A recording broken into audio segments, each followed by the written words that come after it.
For the IRL F1 League here from Belgium. We've got 5 lights, we've got a pause, and we're out and underway, and it looks as though it's a good start from your poleman Gamer. Alongside comes Scopefielder in towards turn 1. Harry is already got 2 cars alongside him, trying to go around the outside is Sambam Kid, but Sam, you can see, pushed to the runoff area. But PS4 S has had a mega start up into 3rd position. He's going to go side by side with Harry through the first 2 corners. Who holds on to their nerve? It's Harry that just about holds on to it. Behind is a gaggle of cars all fighting over position. Here is going to be the best slip slaming opportunity for everyone, but it's going to be Gamer from Scopefielder. Harry's just going to hold on to 3rd position behind everyone, trying to filter their way into an allotted slot as we start around this one. Behind Logshot and Foxy Red swap positions over 8th and 9th. In fact, Foxy Red now dropping down the order to 12th position. Sambam Kid, having started well, is found himself back in 6th position. Scott Buckner's moved up 1. Paul Racetech has moved up to 9th position already.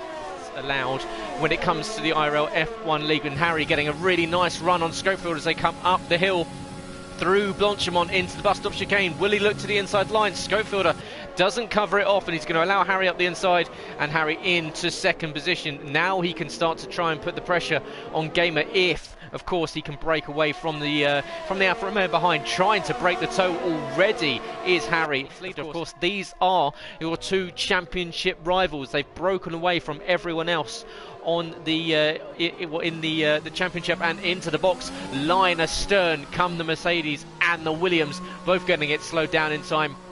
Down to the pit limiter. Now it's going to be a race between the pit crews. Harry is going to get the jump on CRG Gamer here. He's got a great run, and Harry does jump down the Kemmel straight. Gamer, I believe Gamer slightly got held up in his pit box with the other cars coming in, and that allowed Harry to be much closer coming out of the pit lane to the back of the Mercedes driver, and a nice toe there for Harry, and Harry net lead now. If you're Sam Pito, he's going to feel like he's got about 6 engines strapped to the back of that Renault as he comes down this Kemmel straight. But we're going to see up ahead, Scott Buckner's got the run on the Haas. The Haas has got the run on the Racing Point. Who's going to get the move? They're almost going to go 3 wide down the back straight, and it's going to be the Haas that gets the job done on PS4. There's a little bit of contact between the pair. Andre and Scott just almost come into contact. You can see just the rear end plate, the front end plate of that McLaren just tagging the rear tyre of the Williams, and just about holding on to position is Scott Buckner.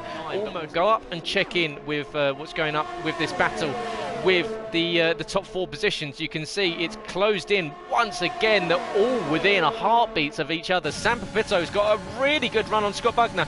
TL44S equally as they go double side by side down the back straight, and Sam Pepito is going to struggle to get it slowed down, and he does just about as that's Scott that's gone around. Scott that's lost it on the entry to Laycom, and unfortunately that's dropped him from this one. Yellow flag at the exit of Sector 1 and entry into Sector 2, and the Kemmel straight will come. TL4S on the hard tyres, the only driver bar Rimac to go onto the hard tyres. Will he find himself coming under threat from Sambam Kid? They changed positions last lap. Will they change positions this time around? Sam's going to have to go the long way around into Laycom. Does he get the move? He does, very nicely indeed, sweeping around the outside, getting up into 4th place, and where we'll be posting all our thoughts, of course, about the races. Here comes Sam Pepito down the Kemmel straight. Can he get the move on the Racing Point? The Racing Point darting to the left-hand side. Sam's going to have to go a long way around. Does he hold on to it? Drifting around the entry into Laycom. Superb car control there from the Spaniard. And well, we often say that Sam would be shaking in that cockpit, and cool, you don't blame him there, because that car was not in a straight line. Scofield for 3rd, be an almighty run if he could, but at the moment he's clearly looking the faster of the cars ahead, as Samu is getting a nice move done here. It's surely not on Sam, as Sambam Kid as well. It's Sam versus Sam here. Sambam Kid holding on here as TL4S now under pressure from his teammates. A nice move there from Sam, and Sambam Kid now under massive pressure for 4th place, but surely TL4S, is he going to hold his teammate up and fight for this, or is he just going to allow Cliffy to get on with it and see if he can attack these guys ahead? Sam Pepito had to get out of the throttle of Blanchemont there, because he was going to run straight into the back of the Haas, but yeah, that's gonna go right down to the final laps. We're on the penultimate lap of this one, 21 of 22. The gap at the front is just about over a 1/10 of a second. In fact, it was so small that CRG Gamer had to stamp on the brakes to make sure he didn't run into the rear diffuser of the Williams ahead. So Harry How is your nerve Forest for the Spa-Francorchamps circuit? Round 8 of the IRL F1 Championship. Who is, you can see it's going to be so close. This game was almost pushing Harry around La Source. Harry trying to break the toe at every opportunity. This is going to be the best opportunity for a move to be made by Gamer. Is it going to be done on the last lap of the race? Gamer's got himself a brilliant launch out of Radion and down over through onto the Kemmel Straight. He's in the toe. He's going to go to the outside line. Is he going to get the move into Lecom? Is Harry going to get his elbows out? He's going to have to try and stay with him. Gamer locks up going into Lecom, but gets the move done on the final lap of the race. Now Harry's only got one option really left, and that is to get him up into the bus stop chicane, but he needs to stick with him. He needs to stick within half a second of the Mercedes, who's made the move on the final lap of the race. And in fact, he's now breaking away 0.6 of a second. Harry's wall has been broken down, and it looks as though Gamer might just about have enough. CRG Gamer is going to come into the bus stop chicane for the final time, the 8th round on the season for the championship, and it's going to be a 4th win on the season for CRG Gamer. 62 steals the win on the final lap. Harry BR25 less than a second behind. He picks up a second place on the season, a 3rd podium overall. Scopefielder crosses the line in 3rd position.